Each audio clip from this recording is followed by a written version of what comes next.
Hello students, welcome to IGNOU Hindi classes. I hope आप सभी अच्छे होंगे।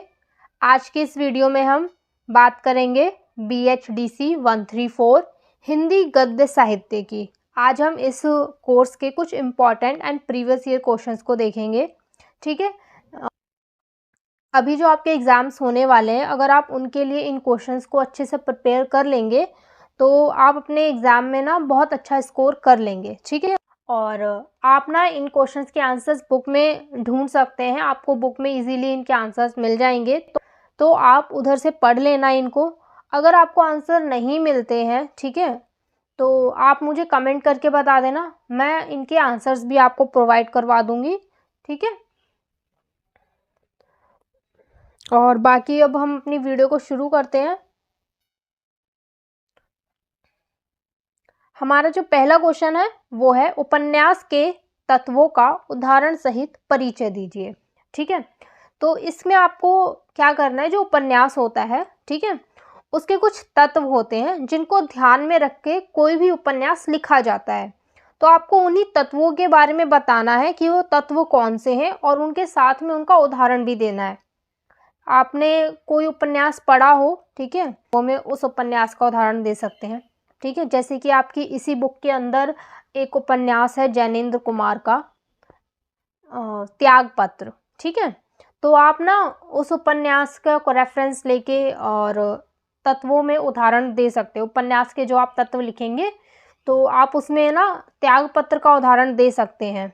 अब उपन्यास के तत्व जो होते हैं वो कौन कौन से होते हैं, तो उपन्यास के ना 6 तत्व होते हैं। ठीक है, सबसे पहले आता है कथा वस्तु, इसके बाद आता है पात्र, इसके बाद होता है एक संवाद होता है, देश काल या वातावरण, भाषा शैली, और इसके बाद अंत में होता है उद्देश्य। ठीक है, अब कथा वस्तु के अंदर क्या होता है कि कथा वस्तु में बताया जाता है कि कहानी जो है, कोई भी कथा जो लिखी गई है उपन्यास के अंदर, तो वो किस तरह से शुरू हुई। कोई भी कहानी जो कथा होती है वो किस तरह से उसका उदय हुआ, साथ ही में उसका विकास किस तरह से होता है, और जब वो कथा अंत होता है कथा का तो वो किस तरह से हुआ। तो आपको कथा वस्तु में यही लिखना होता है कि जो कथा लिखी गई है उसका उदय कैसे हुआ, उसका विकास किस तरह से हुआ, और फिर अंत में उसका कथा का अंत किस तरह से हुआ। तो ये जो चीज़ें होती हैं ये कथा वस्तु के अंदर लिखी जाती हैं। ठीक है, इसके बाद जो अगला पात्र है उसके अंदर आपको चरित्र चित्रण के बारे में लिखना होता है। ठीक है, अब कोई भी कहानी या कथा है उपन्यास जिसके ऊपर उपन्यास लिखा गया है, उसके अंदर कोई ना कोई एक कथा होगी और उस कथा के कुछ पात्र होंगे। ठीक है, तो आपको उन पात्रों के विशेषताएं बतानी होती है, उनका चरित्र चित्रण करना होता है साथ ही में। ठीक है, उसमें कितने पात्र हैं, सहायक कौन से हैं, ठीक है, प्रमुख पात्र कौन से हैं, उनकी क्या क्या विशेषताएं हैं, ये सारी चीज़ें आपको पात्र के अंदर लिखनी होती है। इसके बाद आता है जो वो होता है संवाद। तो संवाद में आपको क्या लिखना होता है कि जो भी कथा लिखी गई है उसके अंदर किस तरह से संवाद करते हैं, जो पात्र होते हैं उनके बीच में संवाद किस तरह से है। ठीक है, विचार विनिमय किस तरह से होता है उनके बीच में। इसके बाद आता है देशकाल या वातावरण। ठीक है, तो देशकाल के अंदर क्या होता है कि उस समय जो कहानी लिखी गई है, जो भी कथा उपन्यास के अंदर कोई भी अगर कथा लिखी गई है, ठीक है, तो उसका देशकाल क्या है, वातावरण क्या है, उसमें कौन सा समय काल चुना गया है। ठीक है, और इसके बाद आता है भाषा शैली। भाषा शैली के अंदर हम बात करते हैं कि उसमें किस तरह की भाषा का प्रयोग हुआ है। ठीक है, कौन से शब्दों का प्रयोग किया गया है, शैली किस शैली में उपन्यास को लिखा गया है। ठीक है, उन सब की बात करते हैं हम। इसके बाद आता है उद्देश्य, कि जो भी उपन्यास लिखा गया है उसका उद्देश्य क्या है, किस उद्देश्य से उस उपन्यास को लिखा गया है। वो क्या वो सिर्फ एक मनोरंजन के लिए लिखा गया, ठीक है, या उसके अंदर किसी समस्या को दिखाया गया है जो समाज से जुड़ी हुई है, और उस समस्या को दिखाने का उसका उद्देश्य है। अलग अलग उद्देश्य होते हैं ना, कोई भी अगर हम कथा लिखते हैं, कोई भी कहानी लिखते हैं, ये कोई भी चीज़ होती है उसका कोई ना कोई उद्देश्य होता है जिस उद्देश्य के द्वारा वो लिखी जाती है। तो आपको समझ में आ गया होगा कि उपन्यास के तत्व क्या होते हैं, और इन्हीं तत्वों को ध्यान में रख के आपको उदाहरण भी देते हुए चलना है, और उसी के साथ परिचय देना है आपको तत्वों का। ठीक है, हमारा जो अगला क्वेश्चन है वो भी सेम ऐसा ही है। ठीक है, तो क्वेश्चन है हमारा, कहानी के तत्वों की उदाहरण सहित चर्चा कीजिए। ठीक है, इसमें हमें कहानी के तत्व बताने हैं।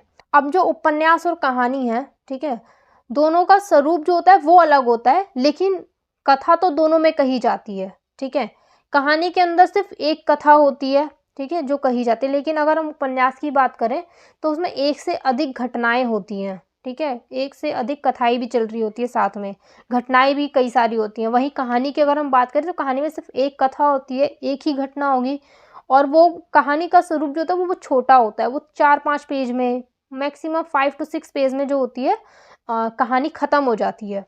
तो कहानी के भी सेम वही तत्व हैं कि कथा वस्तु, कि कहानी का उदय किस तरह से हुआ, विकास किस तरह से होता है, अंत कैसे हुआ, सेम। ठीक है, पात्र आते हैं इसके अंदर। इसके बाद संवाद है, देश काल या वातावरण, भाषा शैली और उद्देश्य, ये भी कहानी के तत्व हैं। ठीक है, तो आपको सेम ऐसी तरह से कहानी के तत्वों का भी परिचय देना है, और वो भी क्या कहते हैं, उदाहरण के साथ। इस बुक में आपके 3 कहानियां दी गई हैं, नमक का दरोगा, आकाशदीप और वापसी। ठीक है, आप उन तीनों में से किसी का भी उदाहरण दे सकते हैं तत्वों में। ठीक है, इसके बाद जो हमारा अगला क्वेश्चन है वो है, कहानी का स्वरूप स्पष्ट करते हुए कहानी के तत्वों पर प्रकाश डालिए। अब इसके अंदर आपको क्या करना है, जो कहानी है, हिंदी कहानी है, उसका स्वरूप बताना है, उसका स्वरूप कैसे होता है, उसका स्वरूप कैसा है। ठीक है, और साथ ही में जो कहानी के तत्व होते हैं उन पर भी प्रकाश डालना है। तत्वों की भी हमने बात की पिछले क्वेश्चन में। ठीक है, सेम वही तत्व इसके अंदर होंगे। अब जो हमारा अगला क्वेश्चन है वो है, हिंदी गद्य की पृष्ठभूमि का परिचय दीजिए। जो हिंदी गद्य है उसकी पृष्ठभूमि के बारे में बताना है आपको कि उसकी पृष्ठभूमि कैसी थी। ठीक है, अब इसके बाद जो हमारा अगला क्वेश्चन है वो है, हिंदी गद्य के विकास के कारणों की चर्चा कीजिए। इसके अंदर आपको बताना है कि जो हिंदी गद्य था, जो लिखा गया है हिंदी गद्य, उसका विकास किस तरह से हुआ, और जो विकास हुआ उनके क्या क्या कारण से, उनके बारे में आपको बताना है। ठीक है, इसके बाद हमारा अगला क्वेश्चन है, जैनेन्द्र कुमार के उपन्यासों की विशेषताएं बताइए। ठीक है, जैनेन्द्र कुमार जो है उनके उपन्यासों की आपको विशेषताएं बतानी है कि क्या विशेषताएं हैं उनके उपन्यास की। ठीक है, इसके बाद हमारा अगला क्वेश्चन है, त्यागपत्र का कथा सार बताते हुए उसके कथानक की विशेषताओं की चर्चा कीजिए। ये जो त्यागपत्र उपन्यास है, ठीक है, आपको एक तो इसका कथासार बताना है, मतलब आपको इसका सार बताना है त्यागपत्र का, और उसके साथ ही में क्या करना है, जो कथानक है उसकी विशेषताओं की भी चर्चा करनी है। ठीक है, इसके बाद हमारा जो अगला क्वेश्चन है वो है, त्यागपत्र के संरचना शिल्प का उदाहरण सहित विश्लेषण कीजिए। जो त्यागपत्र है उसके संरचना शिल्प के बारे में बताना है आपको कि उसकी भाषा कैसी थी, उसकी शैली किस तरह से थी। ठीक है, वो किस शैली में लिखा गया। संरचना शिल्प के अंदर ना सिर्फ यही चीज़ें आती हैं कि उसकी भाषा कैसी थी, उसकी शैली कैसी थी, बस। ठीक है, संवाद किस तरह का हुआ, उसमें संवाद योजना कैसी थी, ये 2-3 चीज़ें होती हैं बस, जो आपसे पूछी जाती हैं।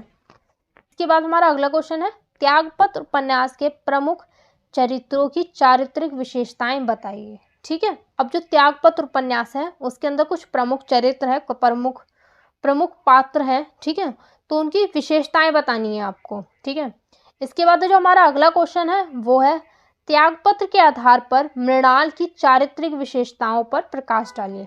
जो मृणाल है उसकी चारित्रिक विशेषताओं के बारे में आपको बताना है। ठीक है, इसके बाद हमारा जो अगला क्वेश्चन है वो कहानी का है, जो प्रेमचंद के द्वारा लिखी गई है।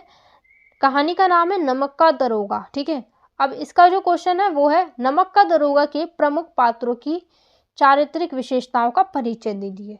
अब जो नमक का दरोगा कहानी है उसके कुछ प्रमुख पात्र हैं, उनके बारे में आपको बताना है, उनकी विशेषताओं का परिचय देना है आपको। ठीक है, इसके बाद अगला जो क्वेश्चन है वो है, नमक का दरोगा के सहायक पात्रों की चारित्रिक विशेषताओं का परिचय दीजिए। ठीक है, जो नमक का दरोगा कहानी है उसमें कुछ सहायक पात्र भी आते हैं, तो आपको उन्हीं की विशेषताओं का परिचय देना, चारित्रिक विशेषताओं का। इसके बाद जो हमारा अगला क्वेश्चन है वो है, नमक का दरोगा कहानी के संरचना शिल्प पर प्रकाश डालिए।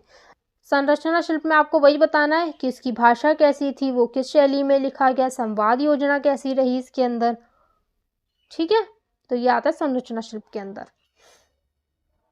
अब हमारा जो अगला क्वेश्चन है वो आकाशदीप कहानी से लिया गया है, ठीक है, जो जयशंकर प्रसाद के द्वारा लिखी गई है। हमारा जो क्वेश्चन है वो है चंपा की चारित्रिक विशेषताओं का विवेचन कीजिए। जो चंपा है वो आकाशदीप कहानी की नायिका है, ठीक है, तो आपको इसी की चारित्रिक विशेषताएं बतानी है। और अगला क्वेश्चन जो है वो है बुद्धगुप्त की चरित्रगत विशेषताओं की चर्चा कीजिए। और जो बुद्धगुप्त है वो इस कहानी का नायक है और आपको इसकी चरित्रगत विशेषताओं के बारे में लिखना है, उसकी विशेषताओं की चर्चा करनी है। अगला जो क्वेश्चन है वो है रामचंद्र शुक्ल के निबंधों की विशेषताओं की 100 उदाहरण विवेचना कीजिए। जो रामचंद्र शुक्ल है वो ना एक निबंधकार रहे हैं, ठीक है, उनका नाम निबंधकार के अंदर आता है, तो आपको उन्हीं के निबंधों की विशेषताएं बतानी है, वो भी उदाहरण के साथ। और जो हमारा अगला क्वेश्चन है वो है लोभ और प्रीति निबंध के विचार पक्ष को व्याख्यायित कीजिए। और अगला क्वेश्चन अगर हम देखेंगे लोभ और प्रीति निबंध के वैचारिक पक्ष का विश्लेषण कीजिए। ये दोनों ही क्वेश्चन एक हैं, ठीक है, उसमें विचार पक्ष बोल दिया है, नीचे वाले में वैचारिक पक्ष बोल दिया गया है, लेकिन ये जो दोनों क्वेश्चन है ना वो प्रीवियस ईयर जो एग्जाम्स हुए उनमें आया है और अलग अलग एग्जाम में सेम क्वेश्चन आया है, लेकिन पूछने का तरीका जो है वो बिल्कुल अलग है। तो आप ना इस तरीके से आप देख सकते हैं कि क्वेश्चन जो होता है वो सेम पूछ लिया जाता है, सेम रिपीट क्वेश्चन होते हैं, लेकिन वो पूछने का जो तरीका होता है ना वो अलग बदल देते हैं। जैसे कि हम इसी में देख सकते हैं कि पहले वाले में तो पूछा है कि विचार पक्ष को व्याख्यायित कीजिए और इसी के नीचे वाला जो क्वेश्चन है उसमें पूछ लिया वैचारिक पक्ष। विचार पक्ष और वैचारिक पक्ष दोनों एक ही हैं, अलग अलग नहीं है। और एग्जाम में क्या होता है ना, बच्चे इसी में कंफ्यूज हो जाते हैं कि हमने तो विचार पक्ष पढ़ा था, वैचारिक पक्ष कहाँ से आ गया, है ना, ये तो बुक में था ही नहीं, ये तो हमने देखा ही नहीं कौन सा होता है। तो इसी में जो बच्चे होते हैं वो कंफ्यूज हो जाते हैं। तो आपको इस चीज़ को ध्यान में रख के चलना है कि क्वेश्चन वो जो भी पूछे पहले आपको क्वेश्चन को अच्छे से पढ़ना है, समझना है, उसके बाद आंसर करना है।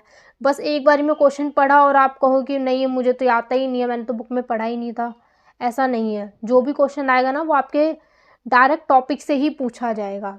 ऐसा भी नहीं है कि बुक के बीच किसी बीच में से पूछ लेंगे, नहीं, जो मेन टॉपिक दिया होता है ना उसी से ही क्वेश्चन बनता है। इसके बाद जो हमारा अगला क्वेश्चन है वो है हजारी प्रसाद द्विवेदी के निबंधों की विशेषताएं बताइए। जो हजारी प्रसाद द्विवेदी है वो भी एक निबंधकार है, ठीक है, उन्होंने भी बहुत सारे निबंध लिखे हैं। तो आपको इन्हीं के निबंधों की विशेषताएं बतानी है कि क्या विशेषताएं हैं इनके निबंधों की, इनके निबंध किस तरह के होते हैं, ठीक है। अब हमारा जो अगला क्वेश्चन है वो है कुटज की अंतर वस्तु पर प्रकाश डालिए, ठीक है। ये जो कुटज निबंध है ये हजारी प्रसाद द्विवेदी के द्वारा ही लिखा गया है, ठीक है। तो आपको कुटज की जो अंतर वस्तु है उसके बारे में बताना है, उस पर प्रकाश डालना है। अंतर वस्तु के अंदर ना एक चीज ध्यान रखना, निबंध जो भी लिखा जाता है ना उसके ना अंतर वस्तु में दो चीजें आती हैं। पहला आता है विचार पक्ष, दूसरा आता है भाव पक्ष, ठीक है। तो जब भी अंतर वस्तु पूछेगा ना आपसे, उसकी विशेषता के बारे में पूछेगा, तो आपको ना भाव पक्ष और विचार पक्ष दोनों के बारे में लिखना होगा, वरना आपसे डायरेक्ट भी पूछ सकता है कि आप कुटज का भाव पक्ष बताएं, ठीक है, या वैचारिक पक्ष बताएं या विचार पक्ष के बारे में लिखें। इस तरीके से भी क्वेश्चन पूछ सकता है एग्जाम में। अब इसके बाद हमारा अगला क्वेश्चन है कुटज की भाषा शैली की विशेषताओं की 100 उदाहरण विवेचना कीजिए। अब जो कुटज है, ठीक है, उसकी भाषा शैली के बारे में आपको बताना है, वो भी उदाहरण के साथ। आपको कुटज से ही क्या है एक उदाहरण लेना है भाषा शैली का कि उसकी भाषा और शैली किस तरह से है, ठीक है। इसके बाद जो हमारा अगला क्वेश्चन है वो वापसी कहानी से लिया गया है, जो उषा प्रियवंदा के द्वारा लिखी गई है, ठीक है। तो वापसी कहानी के संरचना शिल्प की विशेषताएं उदाहरण सहित बताइए। जो वापसी कहानी है उसके संरचना शिल्प के बारे में आपको बताना। संरचना शिल्प के बारे में मैंने आपको अभी थोड़ी देर पहले बताया था। संरचना शिल्प में क्या आता है कि उसकी भाषा कैसी थी, उसकी शैली कैसी है, संवाद योजना कैसा रहा उसके अंदर, ठीक है। ये जो चीजें होती हैं ये आपको संरचना शिल्प में लिखनी होती है, ठीक है। इसके बाद हमारा अगला क्वेश्चन है सहस्त्र फणों का मणिद्वीप की शैली का विश्लेषण कीजिए, ठीक है। सहस्त्र फणों का जो मणिद्वीप है ये भी एक निबंध है। ठीक है, तो सहस्त्र फणों का मणिद्वीप की आपको शैली बतानी है कि उसकी शैली कैसी है। और इसके बाद जो हमारा अगला क्वेश्चन वो भी इसी का ही है, सहस्त्र फणों का मणिद्वीप से। ठीक है, तो हमारा जो अगला क्वेश्चन है वो है सहस्त्र फणों का मणिद्वीप के कथ्य को विश्लेषित कीजिए। ठीक है, अब एग्जाम में क्या है ना, आपके ना कुछ टिप्पणियां भी पूछ ली जाती हैं। ठीक है, टिप्पणी जो होती है वो 16 नंबर की होगी। आपसे 4, 5, 6 पूछ लेंगे। 6 आपको ऑप्शन दे दिए जाएंगे टिप्पणी के, 5 या 6 जितने भी। ठीक है, तो उनमें से आपको 2 टिप्पणियां लिखनी होंगी, वो भी 8-8 मार्क्स की होंगी। ठीक है, क्योंकि टिप्पणी वाला जो क्वेश्चन होगा वो 16 मार्क्स का होगा और टिप्पणी में आपको 2 टिप्पणियां लिखनी होंगी 8-8 की। एक टिप्पणी 8 नंबर की, दूसरी टिप्पणी भी 8 नंबर की। ठीक है, और जितने जो अभी तक मैंने जो पिछले अभी तक जितने भी हमने क्वेश्चन किए हैं, जो क्वेश्चंस थे, टिप्पणी नहीं थी, जो क्वेश्चंस थे, वो सारे क्वेश्चंस जो होंगे वो 16-16 मार्क्स के होंगे। तो ये बात आपने ध्यान रखना कि अभी तक जितने क्वेश्चन किए वो 16 मार्क्स के थे और जो टिप्पणी जो होगी वो 8-8 नंबर की होंगी। तो आपको टिप्पणी 2 लिखनी होगी। टिप्पणी देख लेते हैं कि क्या क्या पूछी गई है अभी तक एग्जाम में। ठीक है, हिंदी गद्य की पृष्ठभूमि, इसका हमने अभी क्वेश्चन पिछला किया था, हिंदी गद्य की पृष्ठभूमि बताइए। वो क्वेश्चन में भी था। ठीक है, और इसमें टिप्पणी में भी पूछा गया है। तो आप एक चीज़ और ध्यान में रखना कि आपसे ना टॉपिक जो हेडिंग होती है, ठीक है, जो सब हेडिंग होती है, वो ना आपसे डायरेक्ट भी पूछ सकता है, क्वेश्चन में भी पूछ सकता है या फिर टिप्पणी में भी पूछ लेगा। और इसके बाद जो हमारा अगला है वो है द्विवेदी युगीन गद्य। इसके बाद है भारतेंदु युगीन गद्य। देखो इसमें तो टिप्पणी में पूछा गया है, हो सकता है कि आने वाले एग्जाम में पूछ सकता है कि भारतेंदु युगीन गद्य को बताएं क्या था। ठीक है, या फिर पूछ सकता है द्विवेदी युगीन गद्य के बारे में बताएं क्या था। ये क्वेश्चन फॉर्म में भी पूछ सकता है। अभी तो इसने टिप्पणी में पूछा, हो सकता है जो अभी पेपर होने वाले हैं उनमें ये क्वेश्चन फॉर्म में पूछ ले। ठीक है, और इसके बाद है हमारा इसके बाद है अंग्रेजों की भाषा नीति। ठीक है, इसमें आपको अंग्रेजों की भाषा नीति के बारे में बताना है। इसके बाद हमारा जो है अगला वो है आत्मकथा और जीवनी। आपको इन दोनों में अंतर बताना है, इन दोनों को डिफाइन करना है। इसके बाद है यात्रा वृत्तांत और रिपोर्टाज। ठीक है, तो आपको इन दोनों के बारे में बताना है। इसके बाद है एकांकी नाटक, इसके बारे में भी आपको बताना है। इसके बाद हमारा जो अगला है वो है जयवर्धन उपन्यास का कथ्य। जयवर्धन उपन्यास जो जैनेन्द्र कुमार है उनके द्वारा ना काफ़ी ज़्यादा उपन्यास नहीं लिखे गए, उन्होंने बहुत कम उपन्यास लिखे हैं। तो जयवर्धन उपन्यास भी उन्हीं के द्वारा एक लिखा गया उपन्यास है। जब आप जैनेन्द्र कुमार का वाला जो चैप्टर पढ़ेंगे अपनी बुक में, 3rd चैप्टर है, हाँ 3rd चैप्टर ही है, ब्लॉक 2 3rd चैप्टर, तो उसमें जब आप जैनेन्द्र कुमार के बारे में पढ़ेंगे तो उनमें उनके उपन्यासों के बारे में भी थोड़ा सा बताया गया है। उसके अंदर जयवर्धन है, परख है, सुनीता है और भी अन्य जो क्या कहते हैं उपन्यास हैं उनके बारे में आपको बताया गया है, मतलब एक सार दे दिया गया है। तो आपसे ना उनके उपन्यास का भी पूछ सकता है, उनके उपन्यास के बारे में, किसी भी उपन्यास के बारे में। तो आप ना उन उपन्यास को भी एक बार अच्छे से पढ़ लेना। ठीक है, जैसे पिछले एग्जाम्स में जो पूछा गया उसमें जयवर्धन उपन्यास का कथ्य पूछ लिया। ठीक है, तो इस तरह से किसी और का भी पूछ सकता है, परख का पूछ ले, सुनीता का पूछ ले, या और जो अन्य उपन्यास इनके द्वारा लिखे गए हैं उनमें से किसी एक का पूछ ले। तो आप उन उपन्यासों को भी ना एक बार रीड कर लेना अच्छे से। वैसे तो सारे उपन्यास जो जैनेन्द्र के द्वारा लिखे गए हैं वो सिमिलर ही हैं, एक जैसे ही हैं। ठीक है, क्योंकि वो जो लिखते हैं जैनेन्द्र कुमार जो उपन्यास लिखते हैं ना वो मनोवैज्ञानिक उपन्यास होते हैं। ठीक है, इसलिए उनके सारे जितने भी उपन्यास है ना वो थोड़े थोड़े सिमिलर उपन्यास ही लगेंगे जब आप उन्हें पढ़ेंगे तो। इसके बाद है मृणाल का चरित्र चित्रण। ये भी टिप्पणी में पूछा गया है और ये वाला हमने क्वेश्चन अभी देखा भी कि मृणाल त्यागपत्र के आधार पर मृणाल का चारित्रिक विशेषताएं बताइए। ये क्वेश्चन हमने अभी देखा ना, और ये टिप्पणी में भी पूछा गया है मृणाल का चरित्र चित्रण, कि उसका चरित्र चित्रण बताना है। इसमें भी हमें मृणाल के चरित्र के बारे में भी बताना है। ठीक है, अब इसके बाद है वापसी कहानी का परिवेश। इसके अंदर हमें उनके परिवेश के बारे में बताना है। जो वापसी कहानी है उसका परिवेश बताना है कैसा है। ठीक है, वातावरण जो हम कहते हैं, देश काल या जो वातावरण परिवेश जो होता है उसके बारे में बताना है। इसके बाद है वापसी कहानी कथा सार, इसमें हमें इसका सार बताना है कहानी का, वापसी कहानी का, ठीक है।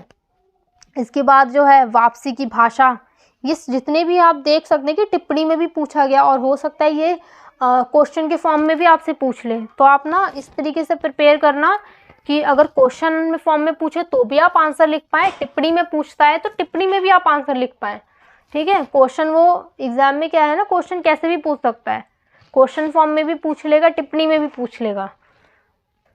अब हम आगे देखते हैं। इसके बाद है मुंशी वंशीधर। अब मुंशी वंशीधर जो है वो नमक का दरोगा जो कहानी है उसका एक पात्र है, ठीक है, तो आपको उनके बारे में बताना है। अब इसके बाद है हमारा कुटज निबंध की भाषा। जो कुटज निबंध है वो हजारी प्रसाद द्विवेदी के द्वारा लिखा गया है, तो उसी निबंध की क्या है हमें भाषा बतानी है, ठीक है। इसके बाद है कुटज का सार। अब आपको जो कुटज निबंध है उसका सार बताना है, ठीक है। इसके बाद है हमारा सहज फणों का मणिद्वीप का कथ्य, ठीक है। अब जो सहज फणों का मणिद्वीप जो निबंध है उसका कथ्य आपको लिखना है इसके अंदर। इसी तरह सहज फणों का मणिद्वीप की भाषा, इसमें आपको इसकी भाषा के बारे में बताना है। और ये जितने क्वेश्चन है ये टिप्पणी में है, ठीक है। और ध्यान में रखने की जो टिप्पणी में क्वेश्चन पूछा गया हो सकता है कि उसको क्वेश्चन फॉर्म में आपसे 16 मार्क्स का भी डायरेक्ट पूछ ले, और जो 16 मार्क्स में पूछा गया हो सकता है टिप्पणी में आपको पूछ ले, ठीक है। क्योंकि क्या होता है ना, सिलेबस तो इतना ही है, इससे ज़्यादा बड़ा तो कुछ है नहीं, ठीक है। तो वो क्या करते हैं, क्वेश्चंस के या तो शब्दों के साथ हेर फेर कर देते हैं या क्वेश्चन को चेंज कर देते हैं, कभी टिप्पणी में पूछ लेंगे, कभी क्वेश्चन फॉर्म में, पूरा फुल क्वेश्चन फॉर्म में पूछ लेंगे, इस तरीके से करते हैं एग्जाम में। इसके बाद जो हमारा अगला है वो है लोभ और प्रीति की भाषा। आपको इसमें लोभ और प्रीति जो निबंध है आचार्य रामचंद्र शुक्ल के द्वारा लिखा गया है, इसकी भाषा के बारे में बताना है आपको। अब इसी का ही अगला है लोभ और प्रीति में देश प्रेम का स्वरूप। जो लोभ और प्रीति निबंध है उसमें देश प्रेम का स्वरूप कैसा है, इसके बारे में आपको बताना है, टिप्पणी करनी है इस पे भी। इसके बाद जो हमारा अगला है वो है त्यागपत्र का सार। अब जो त्यागपत्र उपन्यास है उसका सार लिखना है आपको इसके अंदर, ठीक है। तो ये तो हुई हमारी यहाँ पर वीडियो ख़त्म। हमने सारे क्वेश्चंस को देख लिया, उनको डिस्कस भी कर लिया है। आप चाहें तो इनके आंसर्स बुक में देख सकते हैं, आपको बुक में इजीली मिल जाएंगे क्योंकि डायरेक्ट क्वेश्चन पूछा जाता है, ठीक है। कोई बुक के बीच में से नहीं पूछते हैं, जो भी टॉपिक होगा ना उसी से ही डायरेक्ट क्वेश्चन पूछा जाता है। तो आपको इजीली आपको इसके आंसर जो है वो बुक में मिल जाएंगे। अगर आपको ऐसा लगता है कि आपको बुक की लैंग्वेज थोड़ी सी ऐसी है कि आप नहीं समझ पा रहे हैं, ठीक है, या आपके पास टाइम नहीं है कि आप बुक रीड कर पाएँ, तो आप मुझे कमेंट करके बता देना, मैं आपको इनके आंसर्स प्रोवाइड करवा दूँगी, ठीक है। तो मैं उसके ऊपर जब वीडियो बनाऊँगी तो आप उसको सुनकर भी क्या है अच्छे से इन क्वेश्चंस को प्रिपेयर कर लेंगे। अगर आप सुनेंगे भी, सिर्फ वीडियो को पढ़ते नहीं है, सिर्फ सुन भी लेंगे तो भी क्या है आप इनको अच्छे से एग्ज़ाम में लिख पाएंगे। सुनने के बाद भी आपको काफ़ी सारी चीज़ें जो होती हैं वो याद रहती हैं, है ना, इसलिए। तो आज की वीडियो को हम यहीं पे ख़त्म करते हैं। Thanks for watching. और वीडियो अच्छी लगी हो तो लाइक करना, शेयर करना और कमेंट करके बताना अगर आपको इनके आंसर्स चाहिए तो। और वीडियो आपको कैसी लगी वो भी बता देना कमेंट करके, ठीक है। और जाने से पहले चैनल को सब्सक्राइब कर लेना और बेल आइकन को भी ऑन कर लेना। Bye bye.